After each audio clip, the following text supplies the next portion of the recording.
Necesitamos saber qué pasó. Tenemos derecho a la verdad. A mí me parece que hemos perdido demasiado tiempo hablando de hipótesis, de si fueron grupos de extrema derecha, neofascistas italianos, apoyados por los aparatos del Estado, o si fueron sus compañeros del grupo Bereziak.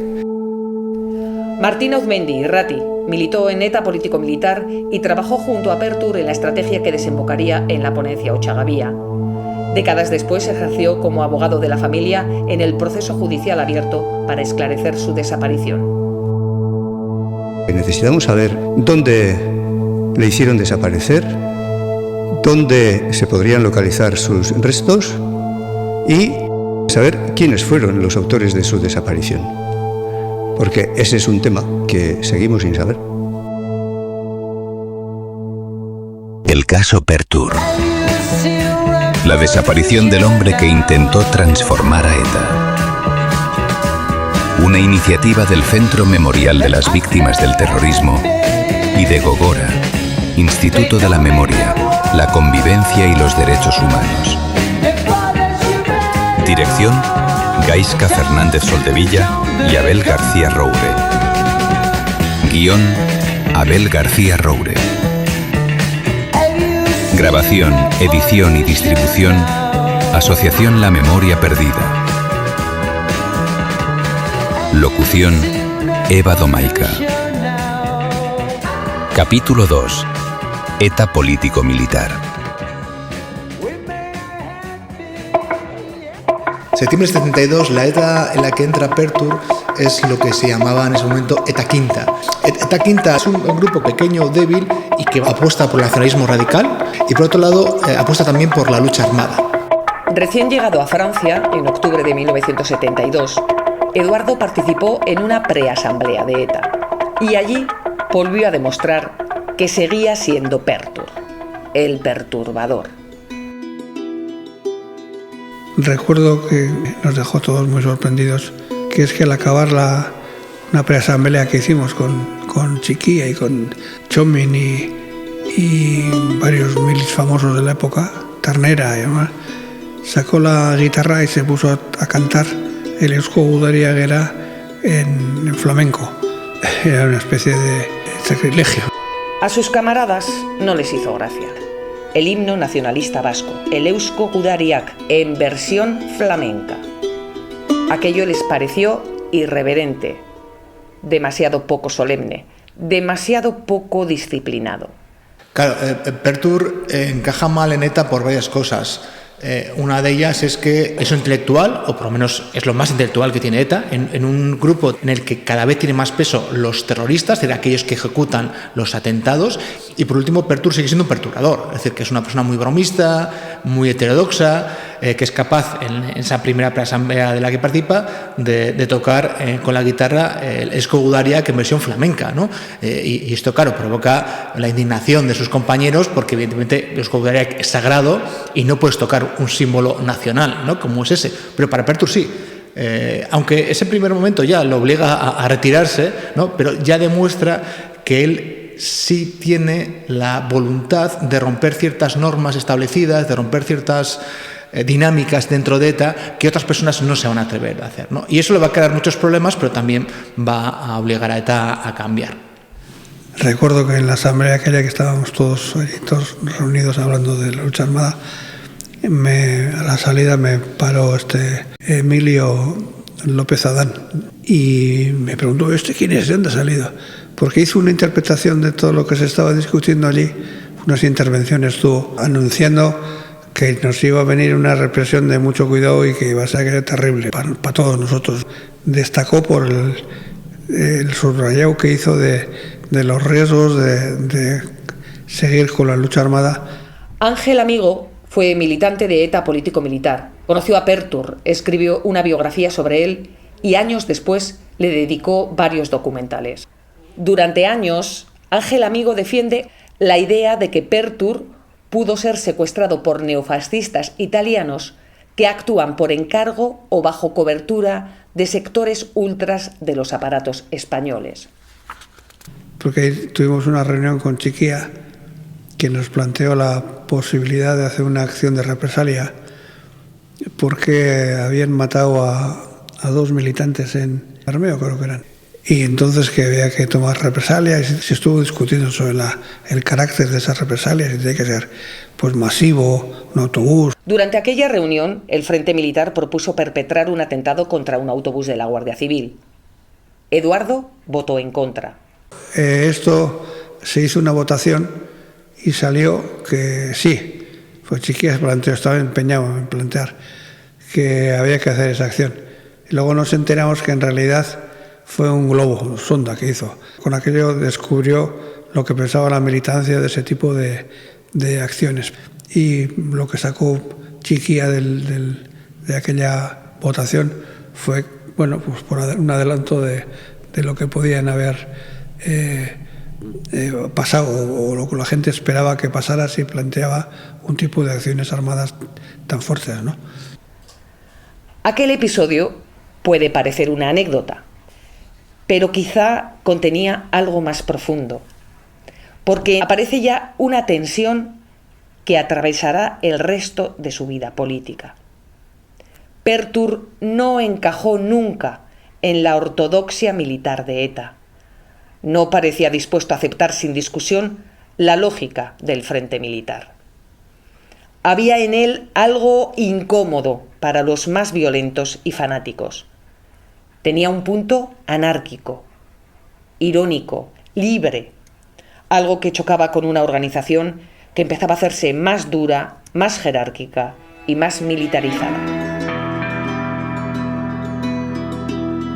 Ese choque está todavía lejos del gran conflicto que estallará años después dentro de ETA. Todavía no se ha abierto la guerra interna entre la política y las armas, pero la semilla estaba ahí, en el joven que vota contra un atentado, en el dirigente que con el tiempo intentará subordinar la violencia a la política. Lo que me comentó Muñoz Galarraga es que le pasaron el contacto, que había uno que quería hablar con él y se encontró con Pertur, pues un jovencito de buena familia, culto y bueno, con ganas de... Y recuerda que le sorprendió que fue el único que cuando estuvo con él, para poder entrar, cuando estuvo Pertur con él, que fue el único que le planteó la posibilidad de acceder a algún arma. Pertur intenta entrar en el Frente Militar porque es lo que hacen todos los miembros que entran en ETA, ¿no? Que quieren la mística de las armas, ser un gudari, y es rechazado, para sorpresa de nadie, ¿no? A pesar de lo cual llega a planear un atraco que tampoco se va a llevar a cabo, es decir, que no es un hombre de acción, y aunque cuando estaba dentro de España llevaba una pistola, nunca utilizó esa pistola, nunca participó en ninguna operación de ningún tipo, ¿no? Era realmente un hombre de máquina de escribir, un hombre que escribía. Pero es cierto que al estar enfrente del comité de redacción, en este caso ya en el Frente Obrero, porque el Frente Cultural desaparece, Pertur tiene cierta proyección ideológica, se dedica a escribir los SUTIC, a escribir las ponencias, a escribir los comunicados, y eso le va a permitir, digamos, escalar y teniendo cargos de más importancia dentro de ETA. Pasa del Biltzartipia, que es el comité central, al comité ejecutivo, que es el máximo órgano de ETA. Es probablemente uno de los dirigentes de ETA, aunque siempre de un segundo nivel porque es considerado un intelectual, no un auténtico hombre de acción, pues como eran Chiquilla o eran otros por el estilo. En los primeros meses de 1973, España intenta proyectar hacia afuera una imagen de apertura económica, buscando acercarse a Europa mientras sigue políticamente aislada. El 73 lo vi porque aproveché un pasaporte que me dieron, que me lo retiraron inmediatamente en diciembre cuando el atentado contra Carrero, y lo vi en las fiestas creo recordar que en Sara, ¿no? Que él me dijo, no te mojes. Era un poco una crítica a mi posición, ¿eh? Yo siempre había sido contrario a planteamientos militares y de lucha armada. Yo era mi posición en aquel momento, la que mantuve durante muchísimos años, es decir, probablemente a contracorriente entre la juventud de aquella época, ¿no? Pero A mí se me tildaba de que andaba mucho con los bonzos, con los eladios, todo aquel movimiento más posibilista, más de ir haciendo red de clandestinidad para prepararnos para el día que tocara, ¿no? Y la crítica que me podía hacer Eduardo en aquel momento es: no te has mojado, tú no te has mojado. Y yo fui prácticamente pues el que no dio el paso, ¿no?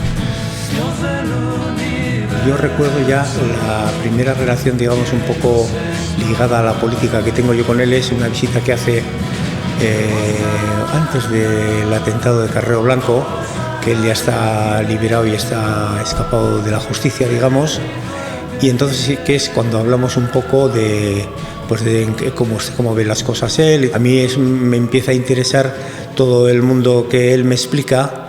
Nosotros éramos en casa ya una familia antifranquista, digamos, en general, pero sí que es verdad que a partir de esa visita yo empiezo a tener ya contactos con la organización. Entonces, ETA. Entonces no había ETA militar ni ETA político-militar. Estoy hablando del año 72.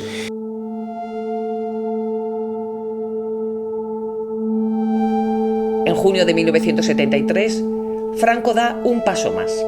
Carrero Blanco asume oficialmente la presidencia del gobierno. El dictador conservará la jefatura de Estado, pero delega la gestión diaria del régimen en el hombre destinado a asegurar su continuidad.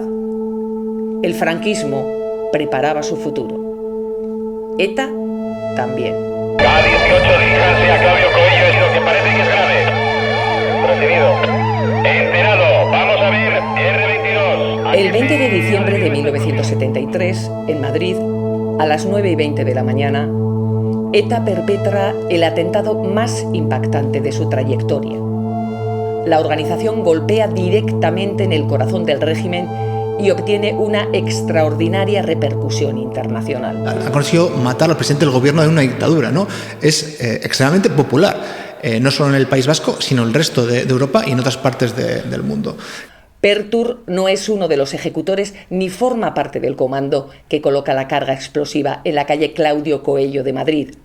Es cierto que en la operación Ogro, es decir, en la preparación del asesinato de Carrero Blanco, llega a ir a Madrid, participar con otros etarras en reuniones, pero no tiene ninguna participación directa en este atentado, ¿no? Como ningún otro, al menos que sepamos. Pero en cambio sí tiene participación posterior. Es decir, Pertur es el redactor del boletín del SUTIC en el que ETA explica cómo se ha realizado el asesinato de Carrero Blanco, un boletín que yo creo que es el que tiene más éxito, tanto así que se agota y tienen que reeditarlo. Es decir, que probablemente sea su obra más leída y uno de los panfletos de ETA más populares en aquel momento, ¿no? Y es obra de Pertur.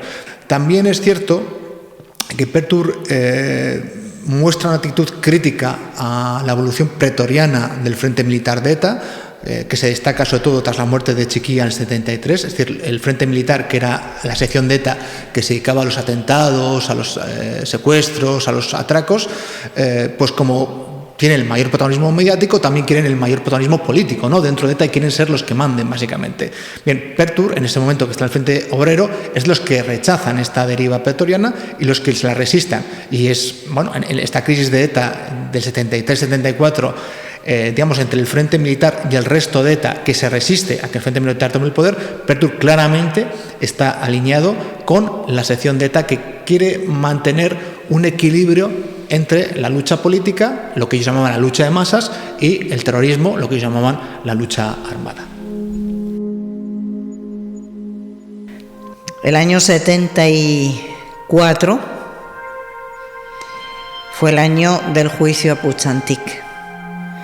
Y entonces allá en el instituto, bueno, pues había un grupo, por ejemplo, pues eso, que no eran nacionalistas, todo lo contrario, pero bueno, pues yo me iba con ellos también y había que echar propaganda o había que hacer una pintada o había que participar en una asamblea y tomar la decisión de hacer una huelga. Bueno, pues lo fui haciendo y por eso a mí cuando me han preguntado, porque cuando entraste en ETA, si fue allá estando en el instituto, digo, no. O sea, mis inicios fueron de puro activismo y lo mismo estaba con gente que luego supe que sí, que eran de ETA, como que no. Lourdes Ausmendi militó en ETA político-militar y fue la pareja de Eduardo Moreno Vergareche. Después sería viceconsejera de Política Lingüística del Gobierno vasco y viviría durante años con escolta. Desde la desaparición de Pertur, ha seguido buscando la verdad sobre lo ocurrido. Hicimos una huelga, hicimos una manifestación y nos fuimos a la fábrica CAF. Teníamos 16, 17, los más mayores 18 años. Aquello era una idea descabellada, pero bueno. Y después de esas movilizaciones me detuvo la policía. Y bajo la acusación de propaganda ilegal, asociación, tal, estuve en la cárcel de Martutene mes y medio. A la salida de la cárcel suceden los hechos que me obligan a ir al exilio. Un comando de ETA atracó la nómina de la fábrica CAF, pero la Guardia Civil los localizó, terminó la Guardia Civil recuperando la nómina, pero no detuvieron a ningún miembro del comando. Pero, claro, la persecución al comando se llenó la zona de guardias civiles, ¿no? Y entonces el sábado a la noche, estando la Guardia Civil buscando al comando y teníamos todo aquel revuelo, coincidía con las fiestas de uno de los barrios del pueblo y fuimos otro amigo y yo, nos fuimos allí y allí apareció Apala. Miguel Ángel Apalategui Ayerbe, Apala, dirigente de los Komando Bereziak, hombre de acción.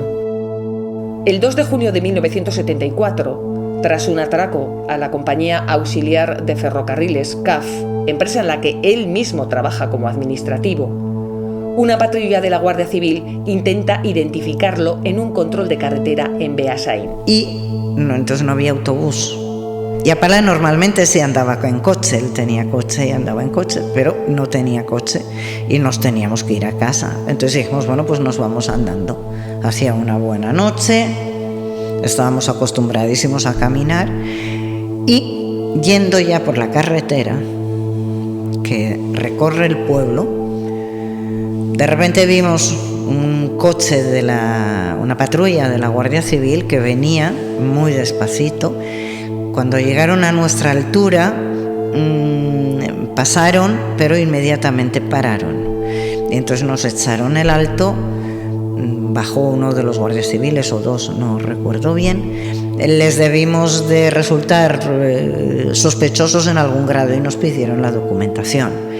Y entonces empezamos a sacar la documentación y Apala lo que sacó fue una pistola y al guardia civil que teníamos, le pegó un tiro. Apala dispara a quemarropa contra el guardia civil Manuel Pérez Vázquez. Lo mata. Después huye a Francia. Le pegó un tiro al guardia civil, el guardia civil se cayó, él echó a correr monte arriba y yo eché a correr en la carretera en la otra dirección, hasta que me encontré con un coche que bajaba. Nos llevaron a la comandancia de la Guardia Civil, donde estaba el comandante, y estando allí, detenidos, nos dijeron que había muerto. Con lo cual, la situación empezaba a ser todavía peor, ¿no? Pero claro, el comandante nos tomó declaración, ya tenía el informe de los guardias civiles que acompañaban al que había fallecido, y entonces en un momento dado ya el comandante dijo, ya he visto que ustedes no han tenido nada que ver con esto, yo les voy a llevar a sus casas. Y el domingo, a media mañana, nos cogió en el coche y nos llevó a nuestras casas. Era totalmente irreal, porque íbamos en el coche con el comandante, el chofer. Cada control que cruzábamos, claro, se le iban cuadrando todos los números que estaban allí y nosotros íbamos dentro. Nos dejó en nuestras casas y él se fue. A él lo debieron destituir ese mismo día a la tarde. Yo enseguida dije, esto no va a quedar así, esto no va a quedar así. Yo me voy. El otro amigo dijo, yo también me voy, nos vamos juntos, bien, nos vamos juntos. Y nos fuimos de nuestras casas y efectivamente aquella misma noche volvieron ya a buscarnos, pero además ya, en fin, con un grado de violencia y de enfado, bueno, y sobre todo cuando vieron que no estábamos, claro, que nos habíamos ido.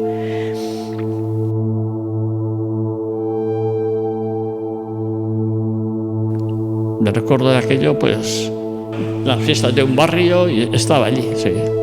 Como que saltó el río, que se fue y que luego, pues, pasó a otro pueblo y de allí pasó a Iparralde. Apala tenía, o sea, que con Apala tenían, coincidía un montón de veces. Yo Apala conocía mucho. Sé también cuando pasó a Iparralde que cogieron aplaudiendo. Y dijeron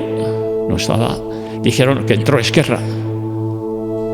Y Esquerra que les dijo, no, a este aplaudir no hay que aplaudir.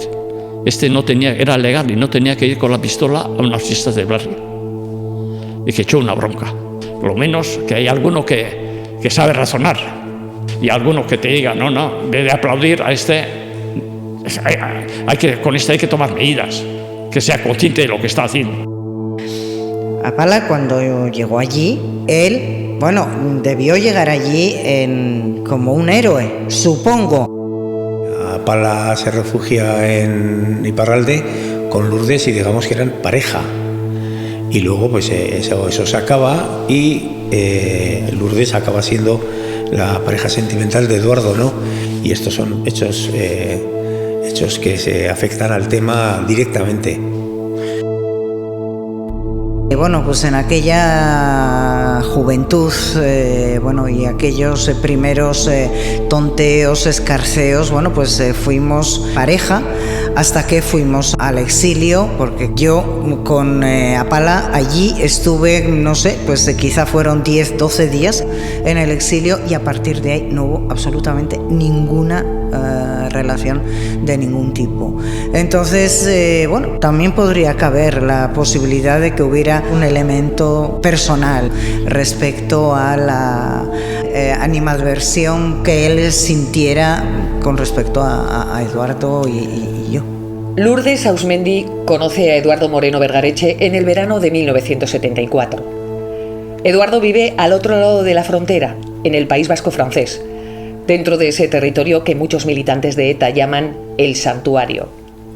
Pero aquel santuario no es un lugar apacible. Es una red de casas, citas, reuniones, controles y discusiones interminables.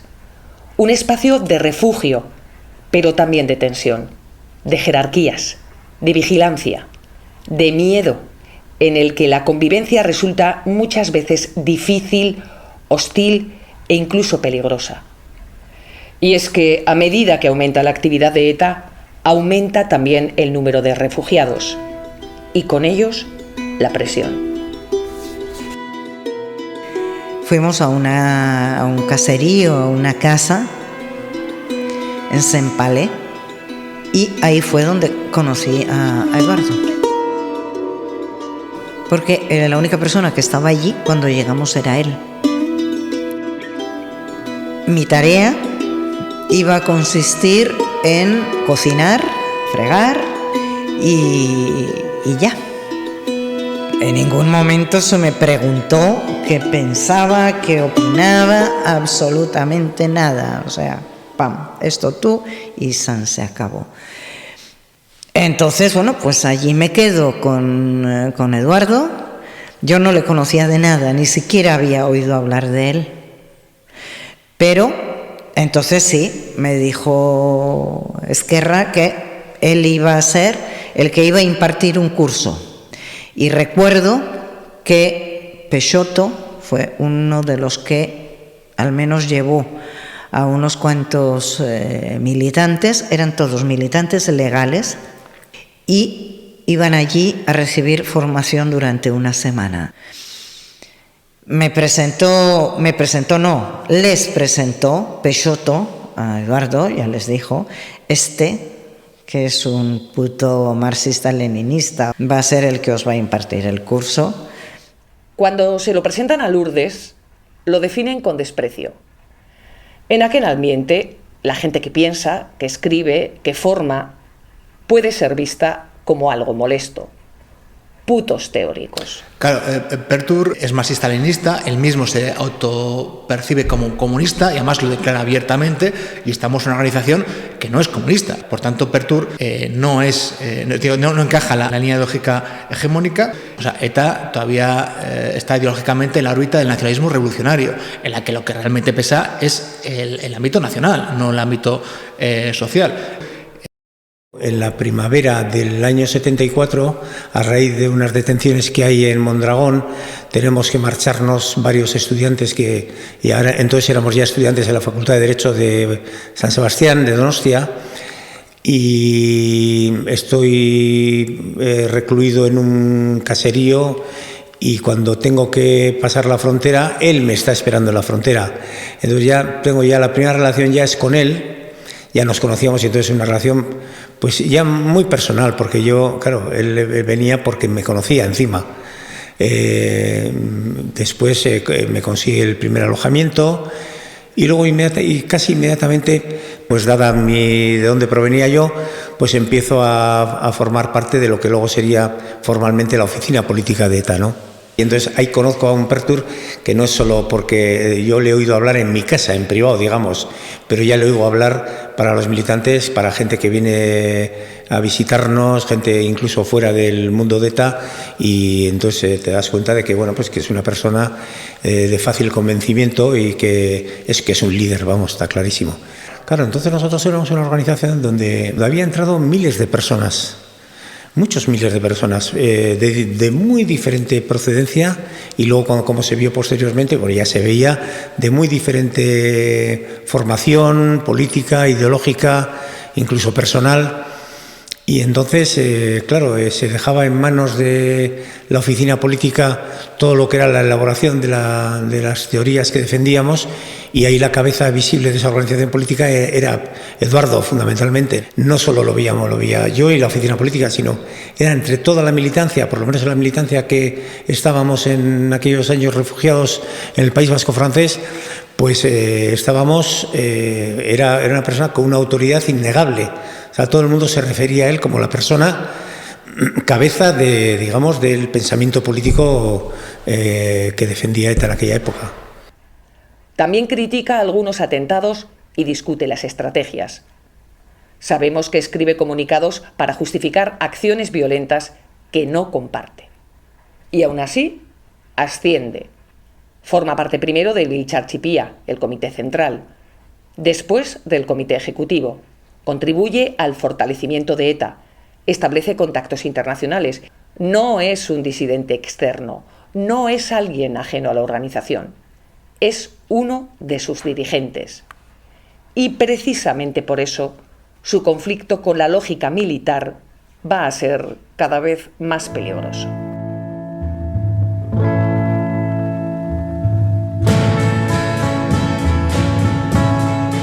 Y recuerdo que un día iba conduciendo, entramos en la plaza aquella que está al otro lado del puente, y me dice, mira, que va por ahí. ¿Y dónde le veo? A Eduardo. A Eduardo de incógnito en Donosti. Te estoy hablando del año 73, 74. Con aquella gabardina tan característica que solía llevar. Con los cuellos un poco alzados. Y ahí, de repente, nos encontramos con que nuestro Eduardo estaba en la calle, había pasado la frontera. Después supe que mi hermano Joseba también pasaba y tal, y tuvieron alguna peripecia por Zarauz, etc. Pero, joder, lo recuerdo perfectamente, lo estoy viviendo todavía por la acera de Donosti con su jardina. Yo me encuentro con una persona importante en la organización que me trata bien, que además es un joven con muchísimo humor. muy atractivo, muy cariñoso, y entonces, vamos, o sea, caí en sus redes inmediatamente, o sea, pero inmediatamente.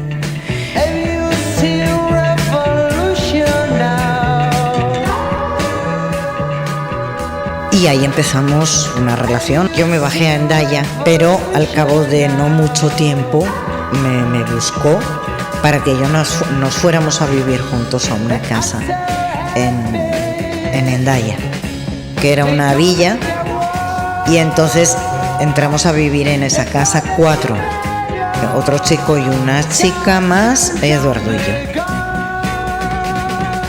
En esa casa, bueno, pues vivíamos, estoy hablando año 74 todavía, que es cuando se produce el atentado de la calle Correo. Recibimos unas críticas tremendas, porque dijeron, ¿cómo? ¿2 chicos y 2 chicas? ¿Vais a entrar en una casa? Claro, según esa mentalidad, la proporción tenía que ser una chica para, no sé, 10 chicos. Yo hago una crítica a los compañeros de entonces de la mentalidad tan absolutamente machista y cerril que tenían en relación a las mujeres, ¿no? Lo que suponíamos para los jefes de la organización y, por tanto, para la inmensa mayoría de los militantes de la organización. Yo me llamo Carmele Aguirre Zavala, soy de Zarauz, y en el año 74 ahí es donde participo con un comando legal en una operación, en un apoyo a una operación importante que se iba a hacer en Zarauz en agosto, de secuestro de una persona que después fue el cuñado del rey, que era de Luis Gómez Acebo, ¿verdad? En agosto. El día que se iba a hacer la acción, nos damos cuenta de que nos está siguiendo la Guardia Civil de Paisano y decimos que teníamos que escaparnos de allí porque nos habían cazado. Deciden llevarme a Hendaya, pero en una fueraborda. Entonces es ahí donde yo llego al otro lado, llego a Hendaya en agosto, a mediados de agosto del 74. Y después de eso, bueno, pues nos mandan, digamos, a los caseríos, donde es el primer contacto con Pertur.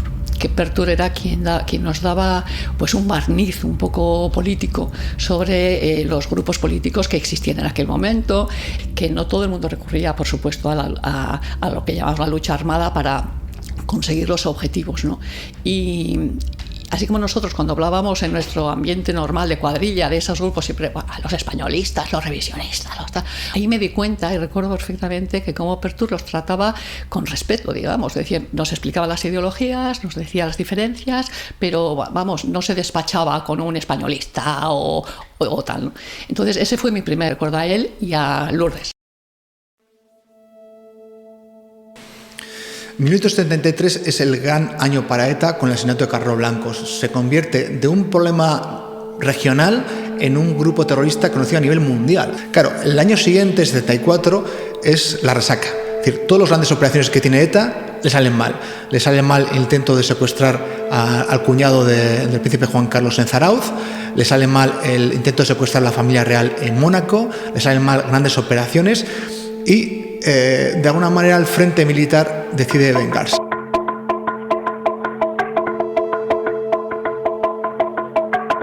¿Y cómo se venga? Pues con una operación que ya preparada desde hace tiempo y que tenía su origen en una colaboradora en Madrid, que era Eva Forés. Eva Forés, que había sido clave también para el asesinato de Carrero Blanco, les brinda una red de apoyo en Madrid y les indica que en un bar enfrente de la Dirección General de Seguridad van muchos policías a tomar café y a comer, ¿no? Entonces, ETA envía gente, comprueba que es así, hasta qué punto, estudia dónde poner la bomba, bueno, lo prepara bien, y cuando en agosto de 74 sufre la enésima caída, ¿no?, que caen 2 militantes importantes del el Frente Militar decide vengarse y pone en marcha el atentado del Café de Arlando.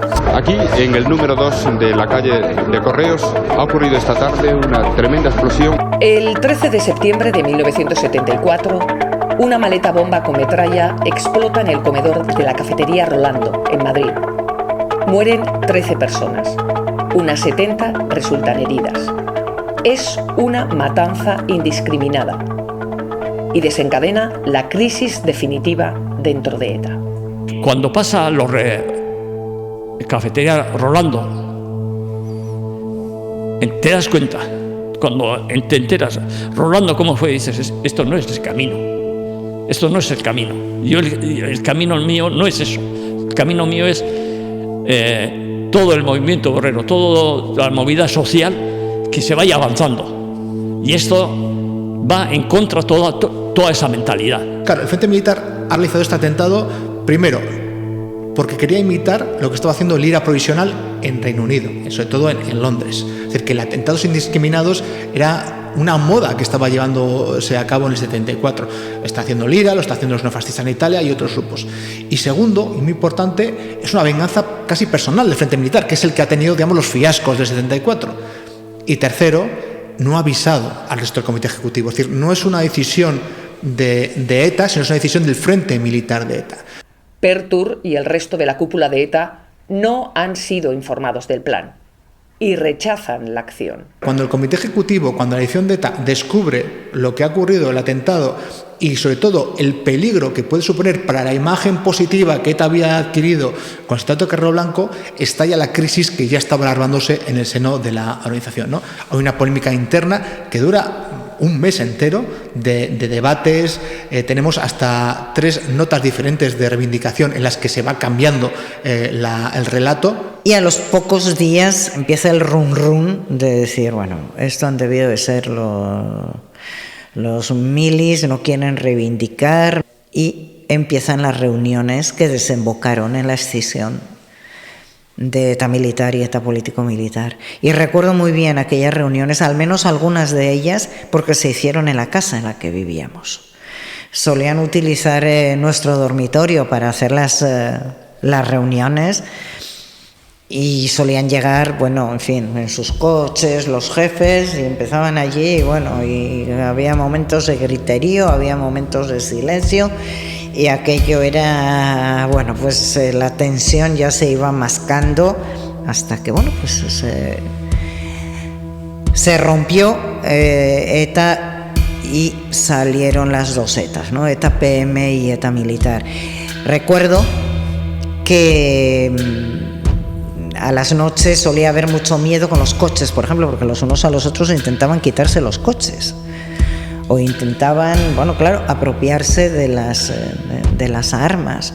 Yo recuerdo haber dormido sobre un polvorín, aquellos días de una noche, llegar muy tarde, el amigo Wilson con el coche lleno de bolsas, que aquello sonaba a puro hierro, haber metido debajo de la cama y haberse ido. Tras una agria polémica interna, ETA decide acusar de la matanza a núcleos ultrafascistas vinculados a medios policiales y políticos del Estado.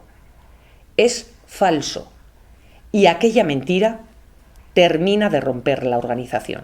Pertur está en los que no han aprobado el atentado y no quieren las consecuencias del atentado. Finalmente son los que vencen esta disputa interna, y ETA saca un comunicado en octubre en el que no solo niega que la matanza ha sido responsabilidad suya, sino que echa la culpa a, cito literalmente, núcleos ultrafascistas estrechamente ligados a determinados medios policiales y políticos del Estado español. Es decir, que ETA echa la culpa a la ultraderecha ligada a la dictadura, es decir, que es, digamos, una gran mentira política, y que además ni siquiera evita el cisma, porque acto seguido el Frente Militar, en su mayoría, se sale de ETA, decide formar una organización nueva que se va a conocer como ETA Militar, que realmente es la que llega hasta 2018, es el núcleo de la banda terrorista más letal que ha habido en España, dirigida en aquel momento por José Miguel Beñarán Ordeñana Argala, que tiene la diferencia de, primero, solo quieren dedicarse a la violencia terrorista, no quieren tener ni frente obrero, ni lucha política, solo a la violencia,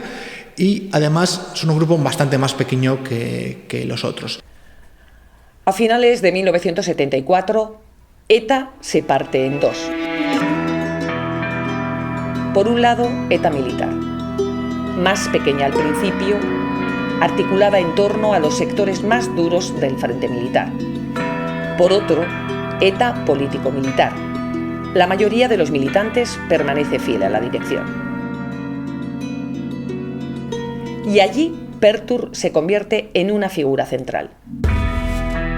La mayoría de los etarras se van a quedar fieles a la dirección, se van a denominar ETA político-militar para diferenciarse del otro grupo, de ETA militar, y entre los militantes los más destacados son una troika, ¿no? Está Iñaki Mujica-Arregui Esquerra a la cabeza del grupo, ese es indiscutible líder. Pertur se queda como líder también de la oficina política, en muy buena sintonía con Esquerra, y luego Pedro Ignacio Pérez Beotegui, alias Wilson, se queda a la cabeza de los Komando Bereziak. Los Komando Bereziak, en castellano, comandos especiales, son los comandos que de alguna manera sustituyen al frente militar. Son aquellos que se dedican a los atracos, a los secuestros y los asesinatos.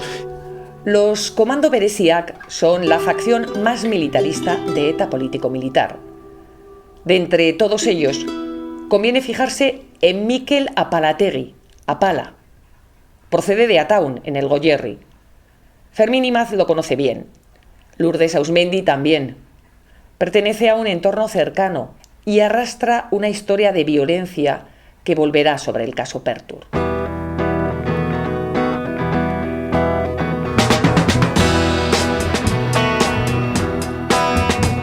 Ya el hombre asesinado, aguerreado, ¿por qué todo este rencor?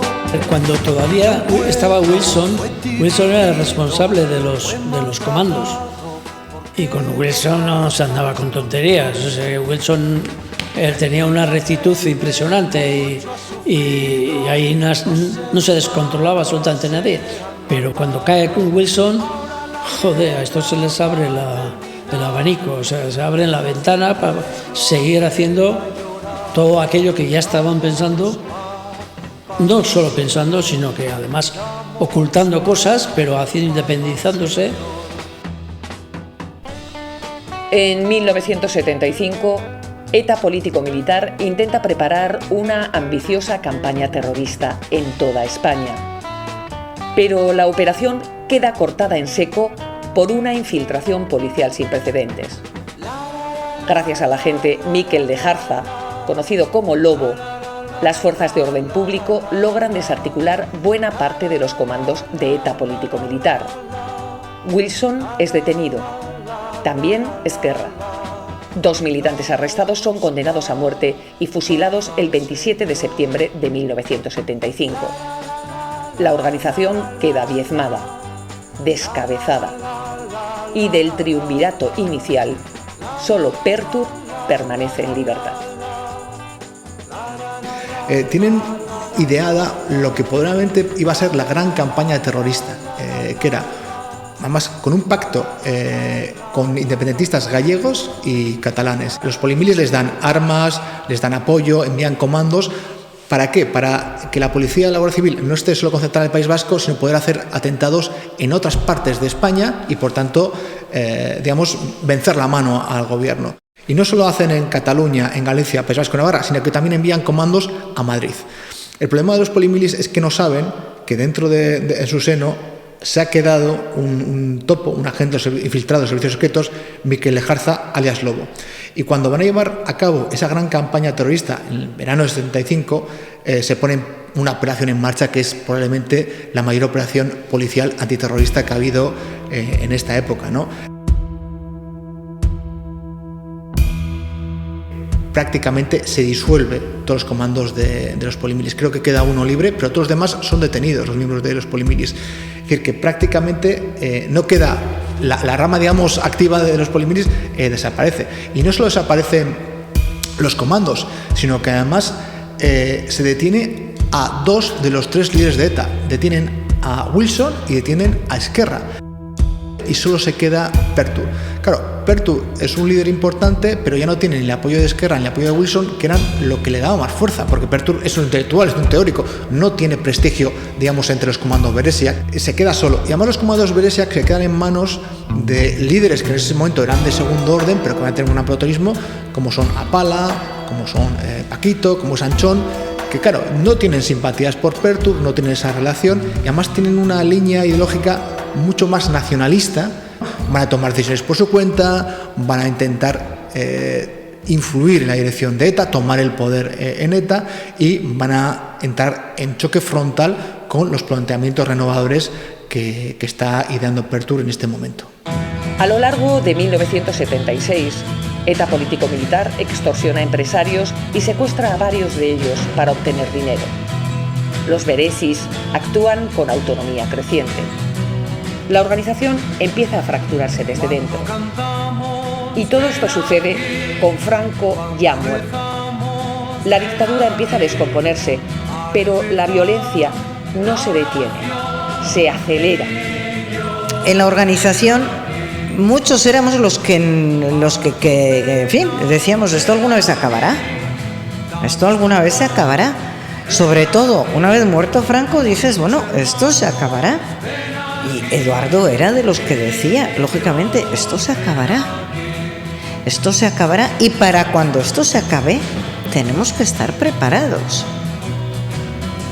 Tenemos que estar preparados porque, bueno, no porque se muera Franco de la noche a la mañana vamos a tener una situación, ¿no?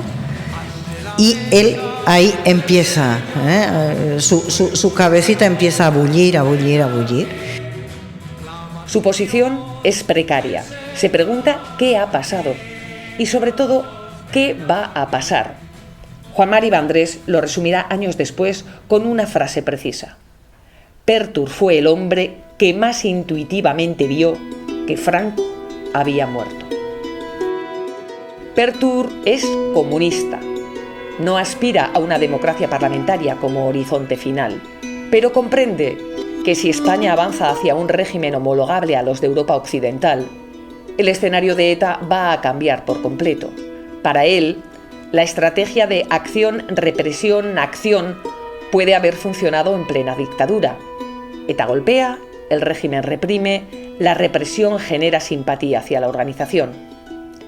Pero en una coyuntura predemocrática, esa lógica puede volverse contra ETA. La violencia ya no produciría necesariamente más apoyo.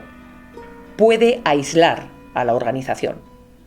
Puede convertirla en un obstáculo. Pero lo que Pertur decía, lo que tenemos que ir pensando, si hay que seguir haciendo algo con la lucha armada, tenemos que estar en el interior. Pero lo que hay que desarrollar es la línea política para ir avanzando en la democracia burguesa para cambiar. O sea, que es la sociedad civil lo que tiene que luchar. Entonces, no descartaba la lucha armada, pero descartaba que la democracia, cuando íbamos avanzando en la democracia, que la lucha armada no era la que estábamos pensando allí. Con Martín Ausmendi Irrati y Javier Garayal de RECA, Pertur empieza a diseñar una nueva estrategia. La ponencia Ochagavía. Su propuesta es transformar ETA político-militar y su entorno, crear organismos sectoriales, impulsar la creación de un sindicato obrero nacional, diseñar alianzas con el nacionalismo radical y con la extrema izquierda, y sobre todo, desdoblar ETA político-militar, es decir, que sus militantes y simpatizantes impulsen un partido político capaz de intervenir en la futura democracia. Un partido que aproveche las urnas, el Parlamento y los cauces legales. La organización armada debe dejar de ser el centro. La política debe mandar. Las armas deben quedar subordinadas a una dirección política. Y empieza, bueno, pues a hacer unos borradores muy bonitos que solía hacer. Siempre utilizaba medias cuartillas cuando escribía, con una letra diminuta. Yo porque estaba muy familiarizada y lo podía transcribir, pero era como si le diera pena gastar tanto papel. Tras el 20 de noviembre de 1975, los atentados mortales de ETA se suceden con una cadencia cada vez más inquietante. Antonio Echevarría Albizu es asesinado en Oiartzun apenas 4 días después de la muerte de Franco. En enero de 1976 cae Manuel Vergara Jiménez en Ordizia. En febrero, Víctor Legorburu Ibarretxe en Galdakao y Julián Galarza Yastui en Sisurquil. En marzo, Emilio Gesala Aramburu en Lezo y Manuel Albizu Idiáquez en Guetaria. La transición empieza a abrirse paso, pero la violencia de ETA se multiplica. En el 76, desde el principio, ETA por intentar está en una situación crítica, han caído la mayor parte de sus comandos, financieramente está destrozada y por tanto ponen en marcha la extorsión. Es decir, el impuesto revolucionario es un invento de los polimilis y también el hecho de secuestrar a aquellos empresarios que no pagan la extorsión también es algo que empiezan ellos, aunque luego lo va a heredar ETA militar. Y si bien esta decisión es una cuestión del Comité Ejecutivo de los polimilis, los comandos Beresiak deciden por su cuenta y sin avisar previamente al resto del Comité Ejecutivo algunos secuestros. Por ejemplo, el secuestro de José Luis Arrasate el 13 de enero del 76. Consiguen un rescate importante, pero claro, el Comité Ejecutivo descubre por la prensa que ellos mismos, que los polimilis han hecho un secuestro. Y luego el siguiente secuestro, el de Ángel Berazadi, que es un empresario de Zarauz, el 18 de marzo, también es una decisión que han tomado los comandos Beresiak por su cuenta sin consultar al Comité Ejecutivo. En ese clima llega el caso más grave para ETA político-militar, el secuestro de Ángel Berazadi. Ahí el detonante principal fue el secuestro de Berazadi. ¿Por qué? Porque bueno, había habido otros dos secuestros anteriormente. Influyó que Ángel Berazadi era de San Sebastián. Entre las familias existía cierto nivel de conocimiento. Se le pide a la familia de Berazadi un dineral tremendo.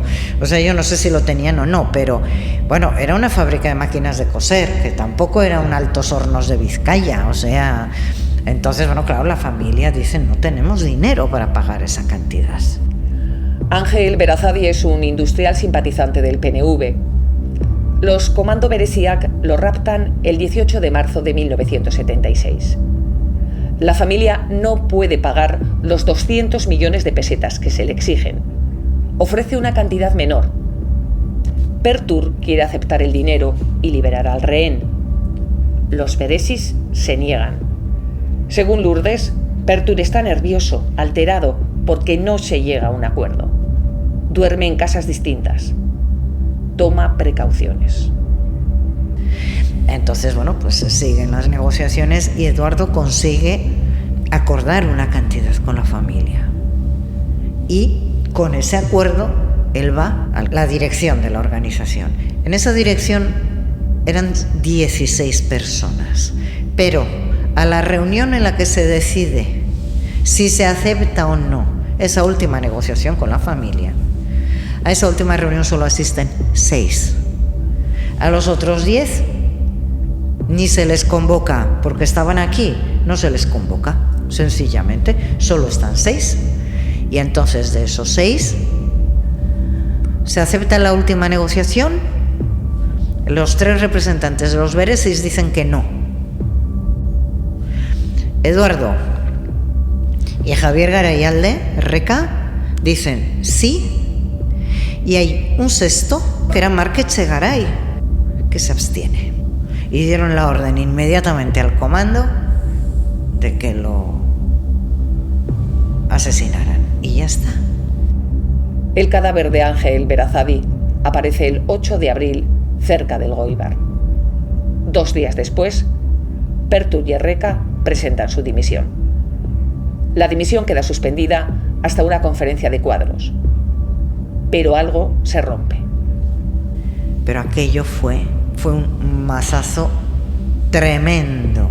Además, pues claro, para Eduardo personalmente, o sea, él había estado con la familia hasta ese día. Entonces, si ya las tensiones eran grandes, eso ya fue, vamos, la gota que rebosó el vaso. Y a partir de ahí empiezan a precipitarse muchísimos acontecimientos. Hay gente que dice, así no se puede seguir. Hay que empezar rápidamente ya a trabajar para ver cuál va a ser nuestro futuro en tanto que organización. Y para que se pueda hacer una asamblea en condiciones, vamos a ver cómo trabajamos.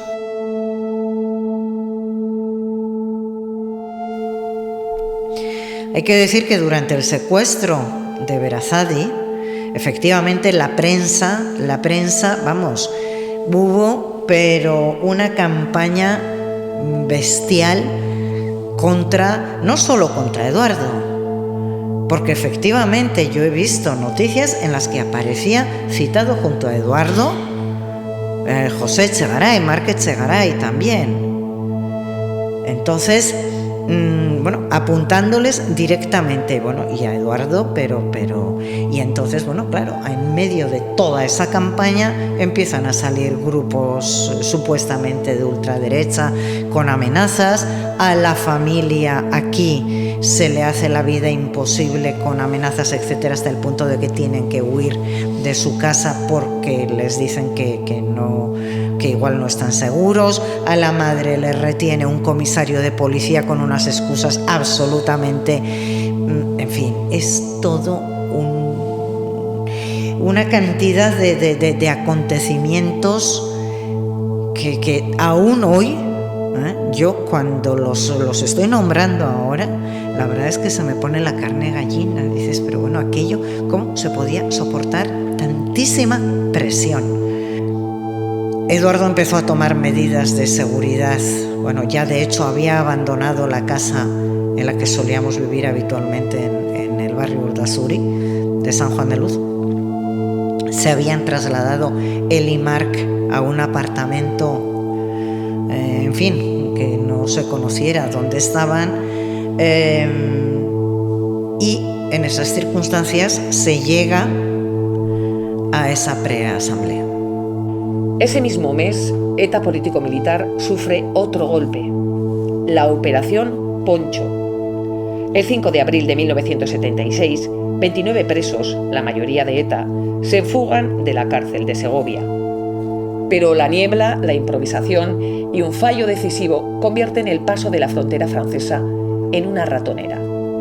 4 logran alcanzar el otro lado, 24 son detenidos. Desde que salen de la cárcel y les transportan hasta Isaba, cerca de Isaba, estaba todo bien organizado y bien hecho.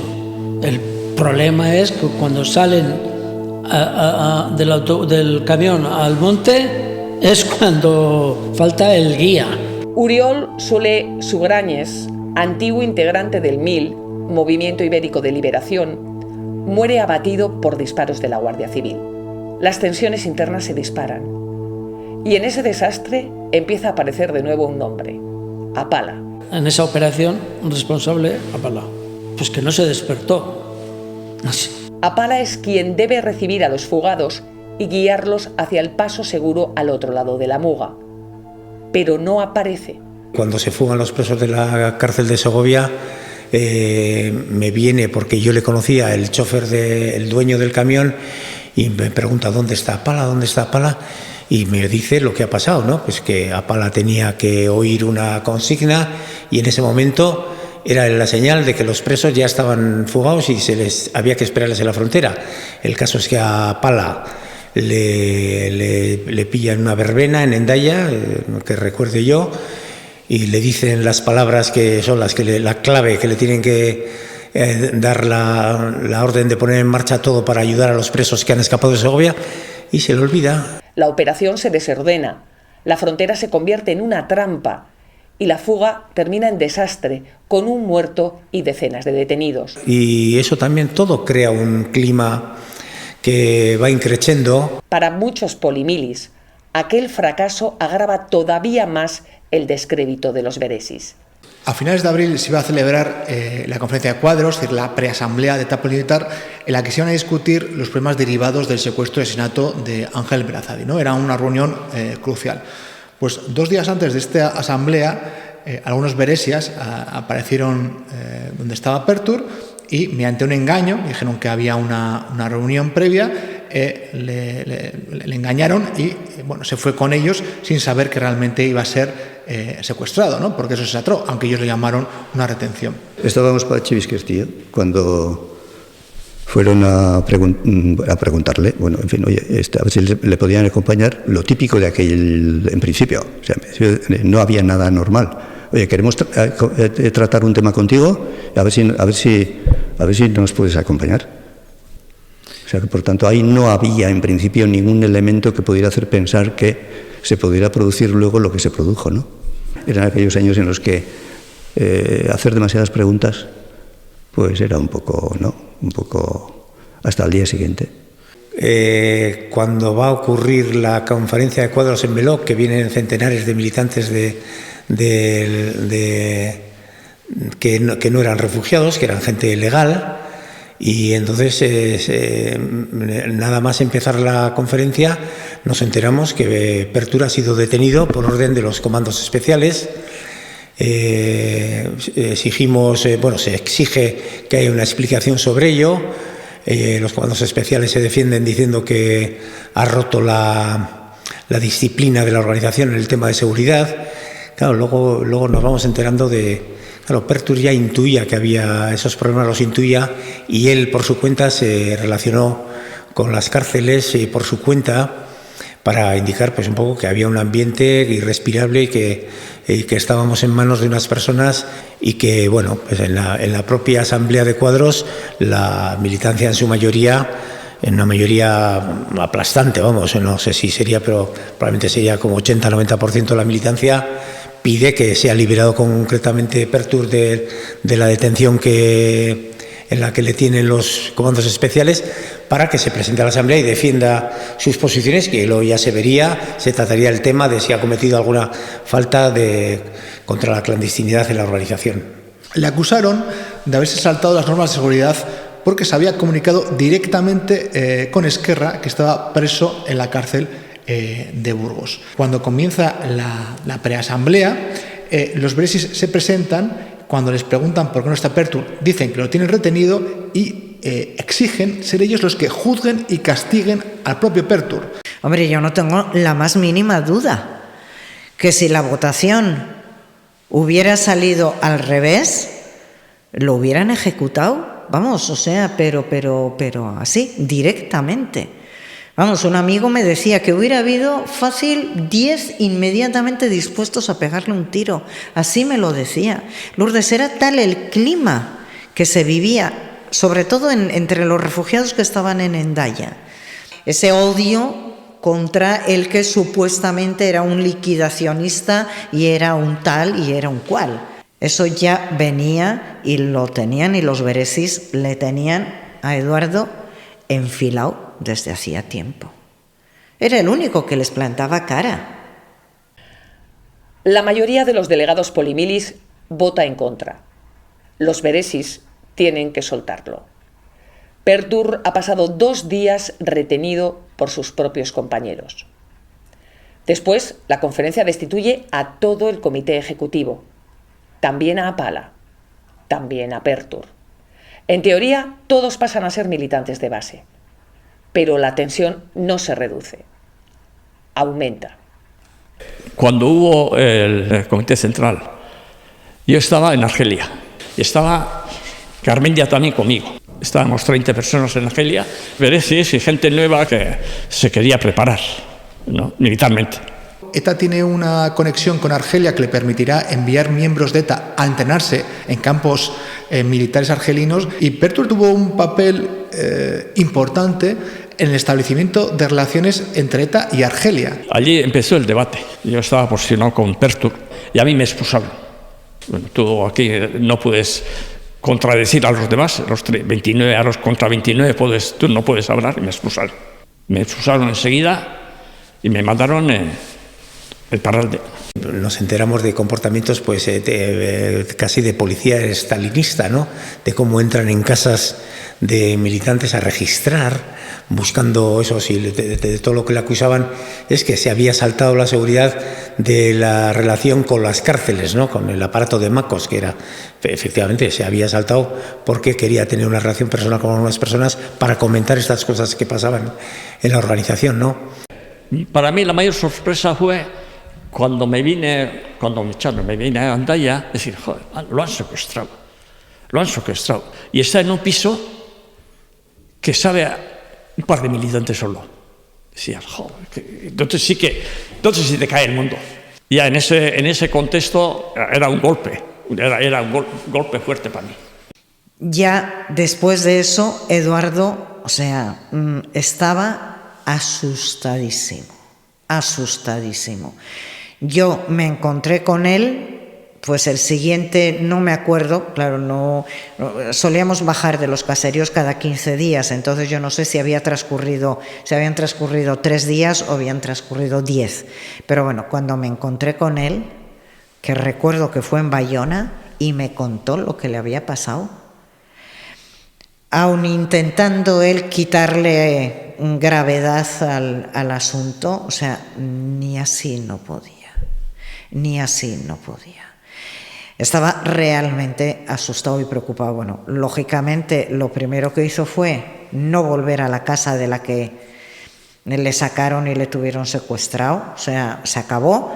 Estuvo unos cuantos días durmiendo en casas de otros compañeros, etcétera, y terminó cogiendo un apartamento otra vez en el barrio de Urdazuri, donde estaba antes de que desapareciera.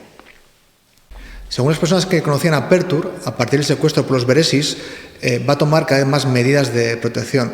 Es decir, Pertur teme, y no solo Pertur, sino sus compañeros, que los Beresis puedan tomar algún tipo de represalia nueva contra él, y además ha recibido la carta de la extrema derecha, por tanto, pues cambia de domicilio, su domicilio además va a ser secreto, se lo conocen muy pocas personas, entre ellas Lourdes Saumendi y Erreka. Tiene todo el tiempo del mundo, realmente se dedica básicamente a escribir, ¿no? A escribir con Erreka mano a mano lo que va a ser la ponencia de Ochagavía. A primeros de julio de 1976, Arias Navarro dimite. El rey Juan Carlos encarga formar gobierno a Adolfo Suárez. La transición empieza a tomar forma. Los hechos parecen dar la razón a Pertur.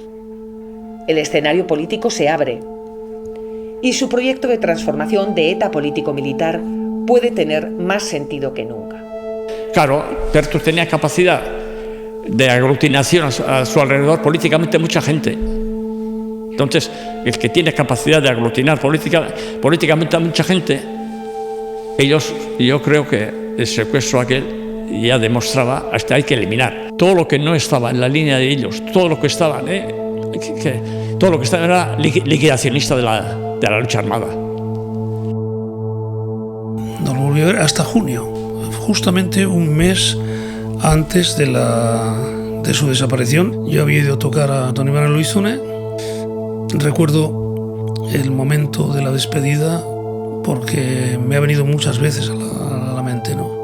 Había llevado a mi madre conmigo porque le quería ver a Eduardo. Mi madre le quería mucho a Eduardo. Eduardo, cuando iba a Vitoria, venía a casa también. Y después del recital nos pidió Eduardo que le lleváramos a la estación de Don Iván Elizune de San Juan de Luz, porque ellos iban a los caseríos que tenían en Vidash, creo recordar. Le llevamos a la estación, bajamos del coche y mi madre le dice: bueno, Eduardo, a ver si pronto te vemos en el otro lado.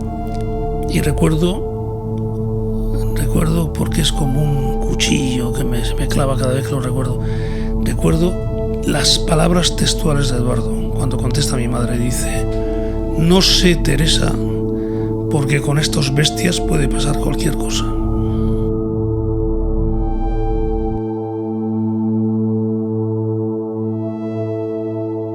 El 11 de julio de 1976, 12 días antes de desaparecer, Pertur escribe una carta a Lourdes. En ella describe el clima que están creando los Beresis dentro de ETA. Estos bestias han creado un clima tal en la organización que han transformado ETA en un estado policía donde cada uno sospecha del vecino y este del otro. No logro zafarme de esa dinámica infernal de conspiraciones, infundios y mentiras. Una dinámica que tiende a eliminar rivales políticos no por medio del debate, sino a través de sucias maniobras en nombre de la disciplina y la seguridad. Creo que la situación es grave, muy grave. A veces pienso que lo mejor es mandar todo a tomar por culo. pero me contengo pensando que no podemos dejar ETA en manos de 4 enfermos mentales. Él conscientemente quería dejar plasmado con la mayor precisión posible cómo estaba viviendo aquella situación. Y bueno, creo que no hay ninguna duda, ¿no?, en las expresiones que utiliza, cómo estaba sintiéndose él. Son las partes que yo he hecho públicas, pero bueno, hay más. Por recomendación de la nueva dirección de ETA político-militar, que intenta evitar otra iniciativa de los Beresis contra él, Pertur cambia de domicilio. Se instala en un pequeño estudio en San Juan de Luz. Muy pocas personas conocen su nueva dirección. Ha empezado a tomar más medidas de seguridad. Y aún así, alguien llega hasta él.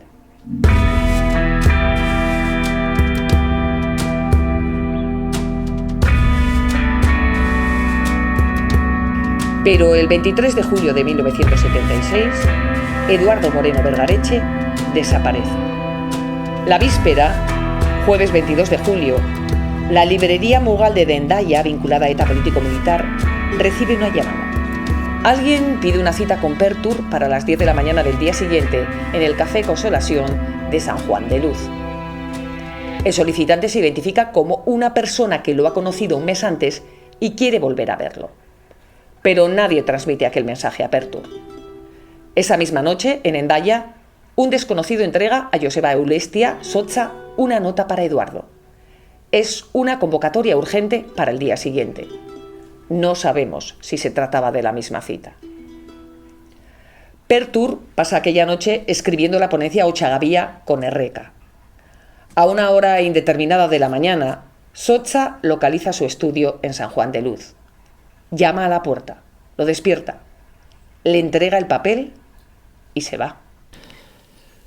Nosotros teníamos reunión en Anglet.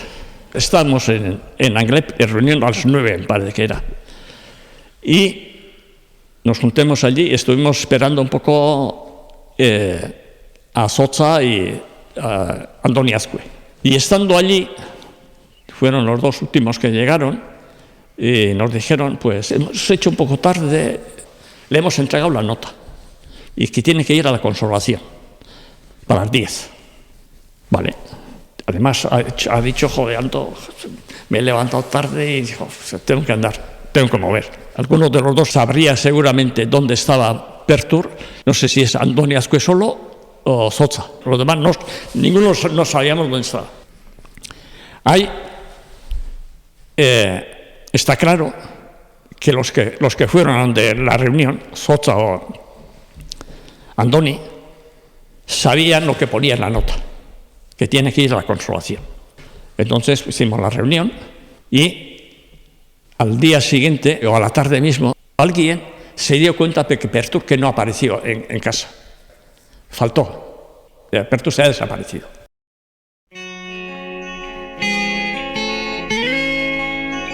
El caso Pertur. La desaparición del hombre que intentó transformar a ETA.